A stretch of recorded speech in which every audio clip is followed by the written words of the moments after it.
জগতের দিকে প্রচণ্ড রাস্তায় জ্যাম ছিল। আর এই যে তিস্তা নদী, আশ্চর্য একটা ব্যাপার, আমরা আছি ওয়েস্ট বেঙ্গলে আর উল্টো দিকটাই কিন্তু হচ্ছে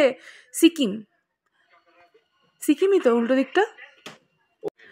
প্রচণ্ড জ্যামে আটকেছিলাম। তারপরেই এই তিস্তা যে নদীর পাশ দিয়ে আমরা যাচ্ছি, একদম কোল ঘেঁষে তিস্তা প্রবাহিত হয়েছে।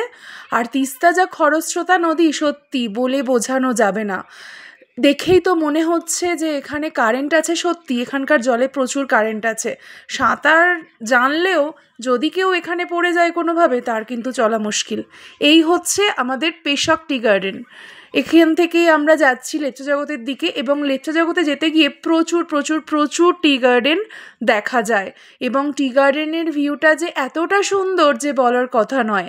চোখ যেন জুড়িয়ে যাচ্ছে, সবুজে সবুজে ভর্তি, সবুজের সমারোহ।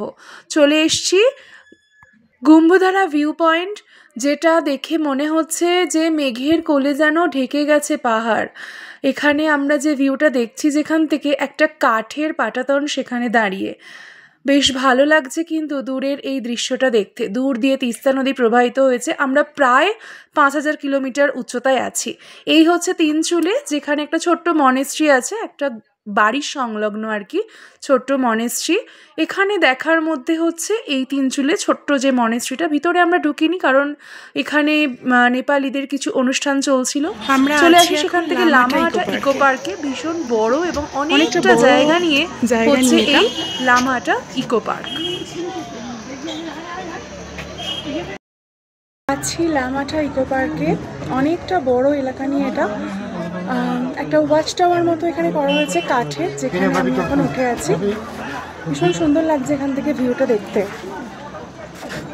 আমরা যাচ্ছি লেপচা জগতের উদ্দেশ্যে। সেখানে এই লামাহাটা ইকো পার্ক, চারিদিকে সবুজের সমারোহ, সবাই ফটো তুলছে বিভিন্নভাবে। দূরে ওই যে ভিউ দেখানো আছে, আই লাভ লামাহাটা, পুরো পাইন ফরেস্টের ভর্তি। অনেক দিনের ইচ্ছা ছিল দার্জিলিংয়ের ঘুম স্টেশনটা দেখব। দেখা হয়ে গেল এই ঘুম স্টেশন।